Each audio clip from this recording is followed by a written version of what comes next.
3 चीज़ें जो आपको एकदम ऐसा लगता है कि ये मैंने बहुत लेट रियलाइज़ करी, पर उससे एकदम एक्चुअली बहुत इम्पैक्ट क्रिएट हुआ? 8 से 10 अगर पढ़ने का है तो नहीं, मैं उसमें पढ़ना ही है। जैसे वर्बल में मैं वीक हूँ, मैं ऐसे वर्ड्स के साथ अच्छा हूँ पर बोलने में अच्छा नहीं हूँ, मुझे थोड़े से वर्ड्स नहीं पता होते हैं। तो फिर मेरी मम्मी को उस टाइम हर्ट लगा कि बेटा तू जो भी कर रहा है दूसरे को मत मौका दे कि मुझे आके बोले तेरे कारण कोई भी। Hello, my dear students. So we have come with this very interesting topic and interesting session where we are going to talk with all the IPM aspirants as well as the shortlisted students. तो यहाँ से आपको basically idea मिल जाएगा कि क्या दिमाग में चलता है एक शॉर्टलिस्टेड स्टूडेंट के और उसकी जर्नी के बारे में. So today we have Rajdeep with us and we are going to have a very candid conversation with him about everything. Let's start this conversation. So hi Rajdeep. So like give me a brief introduction about yourself, your journey. आप कौन से batch में थे और like पूरा जो process आपने अभी तक देखा है. First of all thank you for inviting me sir. मैं राजदीप, मैं बिहार के एक छोटे से डिस्ट्रिक्ट बांका के एक गांव कटोरिया से आता हूं. इनिशियली मैं बहुत बुक वॉर्म हूँ. मैं इंट्रोवर्ट हूँ. मुझे बुक्स के अराउंड रहना पसंद है. मैं अपने मतलब book I can say that book is only my friend. And उसके बाद जब मेरे पापा की एक टेक्सटाइल बिजनेस है, होलसेल बिजनेस. जैसे पापा बिजी रहते थे तो मुझे इनिशियली थोड़ा सा हेल्प करना पड़ा. तो धीरे धीरे मुझे कस्टमर से एक्सपोजर मिला, मुझे बात करनी पड़ी. मैं पहले ज़्यादा बात नहीं करता था, मैं बुक्स के अराउंड रहता था. फिर जैसे मैं बात करने लगा मुझे कॉन्फिडेंस गेन हुआ. मुझे बिज़नेस आइडियाज़ पसंद आने लगी. मुझे पसंद आया कि बिज़नेस कैसे वर्क करता है. वे मुझे बहुत फैसिनेट करता है कि कैसे मैं लीड कर सकता हूँ ग्रुप, कैसे मैं डिसीजंस मेड कर सकता हूँ, कैसे मेरे डिसीजंस अफेक्ट कर सकते हैं एक बिज़नेस को. वहाँ से एक थोड़ा सा वे इंटरेस्ट आया. फिर जैसे मुझे कोई आइडिया नहीं था कि 12th के बाद भी डायरेक्ट हम जा सकते हैं. Science was always my interest, that's why I choose PCM as my stream. But science वे इंटरेस्ट है, बट जैसे साइंस PCM लेना सब लोग सोचते हैं कि अगर तुमने PCM लिया है तो engineering is the only choice you have. But I think that engineering was not my passion. Then I got to know about IPM program at IIM Indore. तो फिर जब मुझे पता चला तो उसके बारे में उतना आइडिया नहीं था कि IPM होता क्या है, कैसे करना होता है. तो फिर मैंने PW से स्क्रॉल करना चालू किया. मुझे पता चला कि IPM कितना अच्छा प्रोग्राम है और मतलब लोग को इसके बारे में अवेयरनेस नहीं है उस टाइम, और नहीं थी मतलब. तो फिर मुझे लगा क्या मैं इंजीनियरिंग उस टाइम मैं सोचा था मैं 12th के बाद इंजीनियरिंग ही करूँगा, क्योंकि उसके बाद फिर मैं MBA करना चाह रहा था, क्योंकि मेरा ऑलवेज एम तो बिज़नेस में ही था, बिज़नेस स्टडीज़ में. तो फिर पर इंजीनियरिंग में कुछ मेरे को समझ नहीं आ रहा था ऐसे. फिर IPM जब पता चला तो मैंने टेस्ट पेपर्स दिए. फिर मैंने PW के लेक्चर्स देखे कि क्या सिलेबस है, क्या मैं कर सकता हूँ, पैटर्न समझा. फिर मैंने एक दिन बैठा और मैंने लास्ट ईयर के पेपर्स देना स्टार्ट किए. तो स्कोर कुछ ज़्यादा ही अच्छा था. मतलब जब स्कोर मैंने कैलकुलेट किया उसके बाद मुझे लगा कि चलो कट ऑफ चेक करते हैं कि हो भी रहा है या नहीं. तो मैं शॉक हो गया कट ऑफ देख के कि इतना लो है, मतलब अच्छा जा रहा है. तो फिर वहाँ मेरी सिस्टर है तो उसने मुझे बोला कि सच में आ रहा है कि तुमने कुछ किया, टाइम लिमिट छेड़छाड़ की या फिर कुछ ऐसे ही तुक्का में लग गया. तो फिर मैंने बोला नहीं नहीं मैं सही में दे रहा था. तो फिर उन्होंने बोला क्या एक और दो, मेरे सामने बैठ के 2 घंटा दो.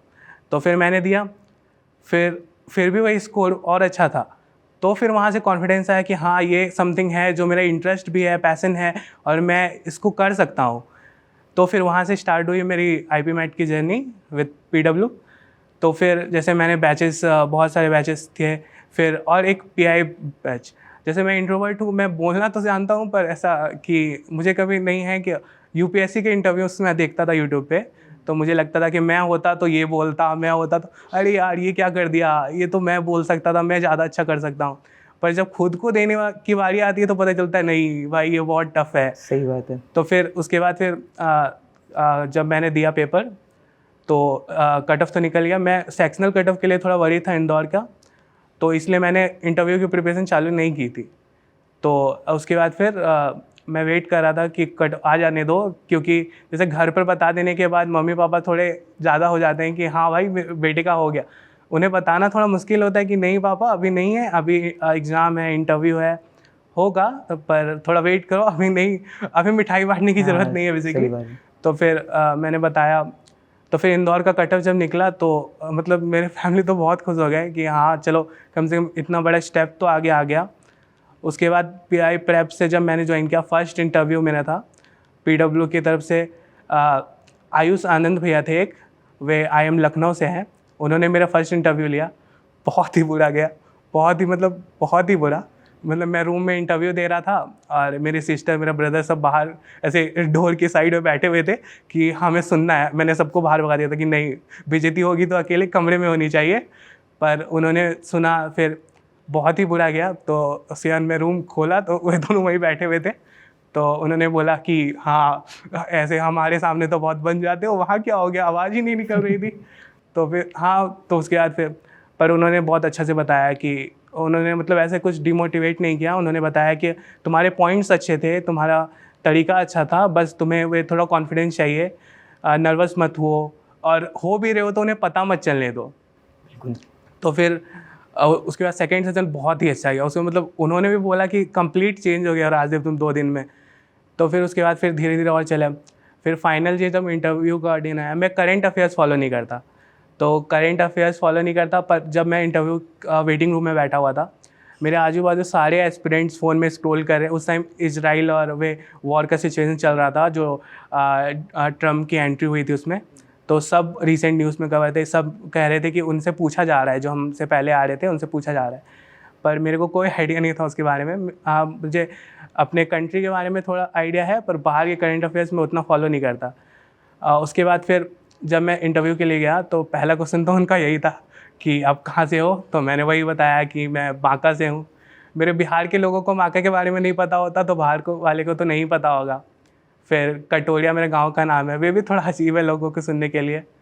फिर उन्होंने पूछा कि आप इतने दूर से क्यों आए, इंदौर क्यों चूज़ किया। तो मैंने उन्हें बोला सर मुझे असल में तो कोलकाता चूज़ करना था, गलती से इंदौर चूज़ हो गया। मैंने उन्हें बोला but I think it was a nice option so that I could see the city. तो फिर मैंने उन्हें बोला, तो फिर बोला ओके। फिर उन्होंने बोला कि आप बहुत छोटे गांव से आते हो जैसे आपने बोला, तो फिर आपने एजुकेशन वहाँ पे ली। मैंने उन्हें बताया कि हाँ सर, मैंने प्राइमरी एजुकेशन वहाँ पे कंप्लीट की। फिर मैं 10th के बाद मूव आउट किया। तो फिर मैं प्रिपेयर करके गया था पूरा कि अब मेरा इंट्रो होगा, मैं 1 मिनट वहाँ निकाल लूँगा। फिर इंट्रो में मैंने अपने सोशल पॉइंट ऐड किए थे कि मैंने इतने कैंपेन्स किए हैं। ऐसे मेरे पास कोई सर्टिफिकेशन प्रोग्राम्स नहीं है, जैसे मैं वे बच्चा हूँ कि नहीं मैं थोड़ा घर पे रहना पसंद करता हूँ। हाँ मुझे पर यह है कि जब मेरे को कोई रिस्पॉन्सिबिलिटी दी जाती है, मैं मैनेजमेंट में आता हूँ, मैं लीडर होता हूँ, तो कि मेरे पास 2 पर्सनैलिटी है, एक राजदीप जो बुक्स के साथ रहता है, एक राजदीप जो लोगों को लीड करता है। तो मैं बहुत ऐसा गुस्सा में हो जाता हूँ कि नहीं ये काम होना चाहिए, टाइम पे होना चाहिए। और एक हूँ मैं बहुत हम्बल, जो मैं बुक्स के साथ रहता हूँ बेसिकली। तो मेरे फैमिली और फ्रेंड्स भी वो बोलते हैं कि राजदीप तुम 2 पर्सनैलिटी हो जाते हो। तो मैंने वह मेंशन किया था कि सर ऐसे सर्टिफिकेशन प्रोग्राम तो नहीं थे, पर मैंने मेंशन किया था कि आई लाइक मैनेजमेंट, क्योंकि ये सब प्रोग्राम्स मैंने मैनेज किए हैं। तो उन्होंने कुछ नहीं पूछा इंट्रो, डायरेक्टली वे पूछे कि आपका कौन सा स्ट्रीम था। मैंने बोला सर साइंस। तो डायरेक्टली स्टार्ट किया कि आपका फेवरेट टॉपिक, फेवरेट सब्जेक्ट। और मैं बहुत वरीड था क्योंकि मैं ड्रॉपर हूँ, तो थोड़े से टच में नहीं था मैं सिलेबस से, पर मैथ्स मेरा बहुत स्ट्रांग है। तो मैंने मेंशन किया कि मैथ्स सर बहुत अच्छा है। तो उन्होंने स्टार्ट किया। तो पहला क्वेश्चन में सही था, पर क्रॉस क्वेश्चनिंग में मैं अटक गया। पर उसके बाद फिर सारे क्वेश्चन आए, मुझे ग्राफ बनवाया, फिर एक क्वेश्चन लिमिट का मुझे पेपर पे सॉल्व करने दिया। पहले मैंने क्वेश्चन ही रॉन्ग लिख लिया, उन्होंने नरेट किया था तो मैंने रॉन्ग लिख लिया। फिर उन्होंने मैं सॉल्व नहीं कर पा रहा था, तो उन्होंने पूछा क्या हुआ, कहाँ अटक गए। तो मैंने बताया सर 0 आ रहा है, पर मुझे लग नहीं रहा कि पॉसिबल है, थोड़ा ये क्वेश्चन थोड़ा आउट ऑफ लग रहा है लॉ। तो फिर उन्होंने चेक किया, तो फिर बोला नहीं ये क्वेश्चन नहीं है, दूसरा है। तो उन्होंने लिख दिया, तो मैंने विथिन सेकेंड्स पे सॉल्व कर दिया। तब फिर वहाँ पे थोड़ा सा उनके फेस में एक स्माइल आई कि हाँ। उसके बाद फिर उन्होंने उस पर भी क्रॉस क्वेश्चनिंग किया कि लिमिट का बेसिकली x-2 न्यूमरेटर डिनोमिनेटर से मैंने कट किया था। तो उनका क्वेश्चन था कि 0/0 तुम कैसे कट कर सकते हो। मैं पहले वही नहीं समझ रहा था, पर जब उन्होंने एक दूसरे इंटरव्यू ने मुझे समझाया, तो मैं बोला सर वे 0 नहीं है, वे टेंडिंग टू 0। तब फिर एक और स्माइल आई। तो जब स्माइल आ रही थी, मेरा कॉन्फिडेंस बढ़ते जा रहा था। बहुत बढ़िया। उसके बाद फिर वो उसके वहाँ ख़त्म हुआ, फिर उन्होंने आया जनरल करंट अफेयर्स पे, उन्होंने पूछा मुझसे ही पूछा कि आप क्या फॉलो करते हो। मैं बोला कि सर हाँ करंट न्यूज़ में फॉलो कर रहा हूँ, जैसे इंडिया पाकिस्तान की वॉर चल रही है, फिर ट्रम्प टैरिफ वॉर चल रही है। तो फिर उन्होंने बोला और कुछ, तो फिर बोला हाँ सर बहुत सारे वॉर्स चल रहे हैं all around in the world. तो फिर जोर से एक लाफ्टर आया कि हाँ राजदीप बहुत सारे वॉर चल रहे हैं ना। तो फिर बोले यस। फिर उन्होंने मिसाइल्स से क्वेश्चन पूछे। अब मुझे मिसाइल्स के बारे में क्या ही पता होगा, तो बट सोनिक टर्म था तो मैं उसके बारे में अवेयर था, तो मैंने बोला, तो फिर वहाँ से फॉरवर्ड हो गया। मतलब ये ऐसा ड्रॉपिंग सिचुएशन को मैंने अपना फेवर में कर लिया। फिर लास्ट उन्होंने मुझे एक टॉपिक दिया कि education is every children's right. तो फिर वे हुआ, तो फिर मैं जैसे मैं लिखने में बहुत अच्छा हूँ। मैं अपने हॉबीज़ में इंक्लूड किया था, मैं लिखता हूँ। तो फिर जैसे कोई टॉपिक अगर मुझे दे दिया जाए तो वो मेरा फील्ड है, मैं खेल सकता हूँ। तो उसके बाद फिर जब उन्होंने दिया तो मैंने क्यूट से स्टार्ट किया कि ज्ञान दान इज़ द ब्रह्म दान, कि education could be the greatest asset in today's time that we could provide to any children to build his और हर फ्यूचर। फिर मैंने एक और बात इंक्लूड की थी कि मेरे पापा, जैसे मैंने मेंशन किया है कि मेरे पापा ने मुझे वेल्थ से नहीं मॉरल से पाला है। तो मैंने उन्हें मेंशन किया था कि मेरे पापा अक्सर मुझे ये बोलते हैं, जैसे हाँ हम हमेशा बोलते हैं कि पापा देखो वे ऐसे कर रहे हैं, वे बाकी ऐसे कर रहे हैं। तो वे हमेशा ये मेंशन करते हैं कि बेटा देख मेरे पास पैसा नहीं है, पर मेरे पास पैसा होता तो मैं तुझे अपनी वेल्थ देता। मतलब मेरे पापा के पापा और थोड़े मतलब वे थे। तो मेरे पापा ने बहुत मुसीबत से पढ़ाई की और उन्होंने गवर्नमेंट टीचर का पोस्ट निकाला। तो फिर उनकी फैमिली कंडीशन बहुत इम्प्रूव। अब उनका मेरे को कहना है कि मेरे पापा ने मुझे वेल्थ नहीं दी थी, मैं भी तुझे नहीं दूंगा। तो फिर वेल्थ दूंगा तो तभी तक तू जिंदा रहेगा जब तक वेल्थ चलेगी, पर मैं तुझे एजुकेशन देना चाह रहा हूँ। मेरा पूरा इन्वेस्टमेंट तेरे एजुकेशन में है ताकि तू आगे अपनी जनरेशन सुधार सके और साथ ही कंट्री का भला कर सके। तो वे जो थिंग है वे मतलब ऐसी बात है कि हाँ मैं हमेशा ज़िंदगी भर फॉलो करना चाहता हूँ। और बेसिकली मैं भी अपने अगली जनरेशन को कोई वेल्थ नहीं देने वाला हूँ। और मतलब इसलिए मतलब मेरे पापा हमेशा मेरे रोल मॉडल रहे हैं। उनकी बातें जो है वे मुझे पहले स्टार्टिंग में कभी हर्ट भी करती थी। जैसे मैंने कुछ चीज़ बोला, पापा ने मना कर दिया, डांट दिया बेसिकली। मेरे पापा बहुत ही जैसे टीचर्स लोग में होते हुए थोड़े गुस्से वाले होते हैं, तो पापा मेरे सामने डांट देते हैं। फिर मैं गुस्सा के जैसे बच्चे में खाना पीना छोड़ के अब रूम में जाके लॉक हो गया हूँ कि नहीं मुझे पापा ने कैसे डांट दिया, मैं खाना ही नहीं खाऊंगा अब। और फिर रात में जैसे मैं सो रहा होता हूँ, पापा मेरे रूम में आएंगे और फिर ऐसा कि देखेंगे कि सोया कि नहीं, कम्बल नहीं ओढ़ा होगा तो उठा के फिर चले जाएंगे। और सुबह मुझे मेरी माँ बताएगी कि पापा आए थे, ऐसा पूछे कि खाना खाया कि नहीं, तो मैंने बोला कि नहीं खाया, सो गया ऐसे ही, तो वे भी खाना नहीं खाएंगे। तो वही पता चलता है कि मेरे पापा की भी दो साइड है। हमारे सामने कुछ बनते हैं पर पापा हमसे बहुत प्यार करते हैं। बिल्कुल। तब से एक मेरी मेंटालिटी चेंज हुई कि नहीं पापा मम्मी के लिए कुछ करना है। और जैसे आज मैं यहाँ आया हूँ, मेरी माँ के साथ आया हूँ और उनकी फर्स्ट फ्लाइट थी, तो वे थोड़ी एक स्पेशल फीलिंग होती है कि अपनी माँ को अपने कारण पहली फ़्लाइट में बिठाओ। तो डेट्स ऑल, वो बहुत अच्छा एक्सपीरियंस अभी तक जा रहा है। बहुत बढ़िया। तो जैसे आपने मुझे बताया कि आपका पीसीएम बैकग्राउंड था, what were your scores in class 10th and 12th? 10th में तो काफ़ी अच्छे थे, 94.6 थे। 12th में ड्रॉप हुआ क्योंकि असल में मैं कॉप अप नहीं कर पा रहा था सिलेबस से। मैथ्स मेरा काफ़ी अच्छा जा रहा था, पर chemistry something that I hate. वो मेरा वर्स्ट नाइटमेयर है कि केमिस्ट्री नहीं जानना मेरे को केमिस्ट्री। तो 78.2 आ गए, बहुत ड्रॉप हो गया। और ये इसके लिए भी मैं डर रहा था कि इंटरव्यू में इसके बारे में क्वेश्चन हो सकती है। बट अगर ऐसा कोई है बंदा कि जिसकी एकेडमिक स्कोर सही नहीं है, तो वे स्कोर्स नहीं देख सकते बेसिकली, वे देखते हैं कि आपको नॉलेज है कि नहीं। जैसे मेरे स्कोर्स कम ही हो, जैसे बोर्ड्स में मेरे जेई में, जैसे मैंने जेई दिया था 12 के साथ, तो मेरा बहुत ख़राब परसेंटाइल है ओवरऑल, बट मैथ्स में मेरे 97 परसेंटाइल आए। तो मेरा जैसे घर पे जब बताया कि बहुत कम आए, तो उस टाइम तो यही ऑप्शन था, तो थोड़ा वे लोग सैड हो गए। पर मैंने बताया मैथ में बहुत अच्छे आए, तो उन्होंने बोला चलो कम मैथ पढ़ता था उसमें तो लाया हो, तो फिर उसके कारण था मैथ स्ट्रॉन्ग था। पर बोर्ड्स में मैथ में ही कम आया है, मेरे मैथ में लोएस्ट स्कोर है 60, जबकि जेई में मेरे 97 परसेंटाइल है। तो मैं वही, मेरे जैसा कोई बंदा है अगर देख रहा है, तो मैं वही कहना चाहूँगा, सबका डे होता है। मैथ्स मेरे अच्छी थी, फिर भी मेरे बोर्ड्स में बहुत कम स्कोर आए, लोएस्ट स्कोर आए। बट फिज़िक्स भी मेरी डिसेंट थी तो उसमें 80 आ गया। तो ऐसा कोई नहीं है कि अगर तुम्हारी नॉलेज को प्रूफ करने के लिए वह पेपर चाहिए। इंटरव्यू में भी जैसे मेरे स्कोर ड्रॉप थे पर उन्होंने क्वेश्चन नहीं किया। मैं प्रिपेयर करके गया था कि मैं मान लूँगा कि सर मैं वीक हूँ, एकेडमिक्स में मैं वीक था, पर उन्होंने क्वेश्चन नहीं किया। उन्होंने मुझे सिलेबस से क्वेश्चन पूछे और मैं जैसे जवाब दिया उन्हें विश्वास हो गया कि हाँ सही था। तो फिर और जैसे 10th का स्कोर के पीछे भी कारण है। मैं पहले जैसे 7 तक डिसेंट था, मतलब क्लास में टॉप 10 रैंकर्स में आ रहा हूँ, 10 के बाहर कभी चले जा रहा हूँ। टॉप 10 रैंकर्स को बेसिकली थोड़ा रिकॉग्नाइज़ किया जाता है कि टॉप 10 में आ गए, उनको रैंक प्रोवाइड किया जाता था। 10th के बाद किसी को रैंक नहीं मिलती थी। तो क्लास में जैसे 10th तक बेसिकली आ जा रहा हूँ, पर फिर एक बार क्या हुआ, 10 से निकल गया, मैं 15 या 16 पोजीशन में चला गया। तो मेरी नेबर जो है, हाँ, एक मेरी क्लासमेट थी। अब उनकी मम्मी ने मेरी मम्मी को इसे बात करते हुए बोल दिया कि मेरी बेटी ने तो क्लास में फ़र्स्ट किया है। बेसिकली वे मतलब पोजीशन में होल्डर थी, फर्स्ट तो नहीं थी पर होल्डर थी। तो उन्होंने बोल दिया कि आपका बेटा तो सुना मुश्किल से पास हुआ है। तो मुश्किल से पास नहीं हुआ था, मेरे डिसेंट स्कोर थे। बट मेरी मम्मी ऐसे मेरे एजुकेशन के बारे में मेरे पापा ज़्यादा सोचते हैं, पर मम्मी इतना वरी नहीं होती। बस बोलते हैं कि जो कर रहे हो सही करो, मॉरल्स के साथ करो, दूसरे को परेशान मत करो, अपना चलो।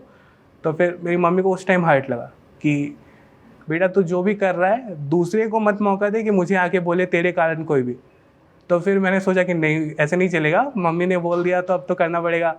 तो फिर वहाँ से जो स्कोर हुआ फर्स्ट, फिर उसके नेक्स्ट ईयर मैं टॉप 10 में आया। फिर उसके बाद, और ये भी बात है कि ना, इम्प्रूवमेंट एक बार में नहीं होती, एक स्लो वर्क होता है, मेहनत करनी पड़ती है।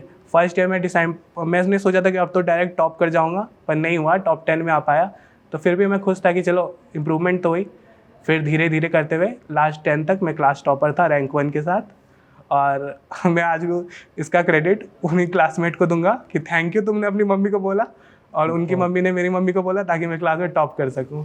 अच्छा, ये जो जर्नी आपकी रही है जहाँ पे 10th में इतना अच्छा स्कोर और उसके बाद फिर एक अपन ने 12th में एक बहुत बड़ा डिप देखा और उसके बाद आपने you decided to get a drop for preparation of IP MAT. तो इस पूरी जर्नी में there must have been like very dark phases और मेन यही है कि कई बार आपको सेल्फ डाउट भी रहा होगा।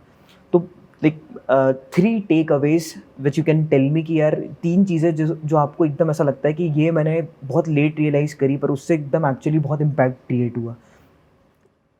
एक तो सबसे पहले मैं बोलूँगा कि अपने, अगर तुम्हें कोई जैसे सब्जेक्ट मैं बैलेंस नहीं कर पाता, वे मेरी सबसे बड़ी प्रॉब्लम थी। तो मैं कहूँगा कि अगर तुम्हें कोई सब्जेक्ट पसंद है तो ठीक है, तुम उसमें इंटरेस्टेड हो, पर उसको तुम अपने बाकी के स्कोर्स पे मत करो। मैंने बहुत लेट रियलाइज़ किया कि मुझे सब सब्जेक्ट्स लेके साथ में चलने चाहिए। इसका मतलब फर्स्ट चीज़ है कि बैलेंस क्रिएट, हाँ, बैलेंस करो अपने एकेडमिक्स को। सेकेंड चीज़ मैं बोलूँगा कंसिस्टेंट रहो। मैं कंसिस्टेंट नहीं हूँ। मुझे कभी मन कर जाता है कि कोई मुझे नॉवल पता चली, चलो मैं पूरा अब एक रात भर जग के मैं नॉवल ख़त्म करूँगा, उसके बाद मैं पढ़ने बैठूँगा। नहीं, तुम्हें नॉवल, ठीक है तुम्हारी हॉबी है, रोज़ एक एक पेज पढ़ो, 2-2 पेज पढ़ो, स्लो वर्क रहो, पर अपने एकेडमिक्स को बैलेंस करो, मतलब कंसिस्टेंट रहो। कम से कम तुम रोज़ 1 घंटे 2 घंटे जितना भी पढ़ रहे हो पढ़ो। ऐसा बना लो कि जैसे अब मेरा 8 से 10 अगर पढ़ने का है तो नहीं, मैं उसमें पढ़ना ही है।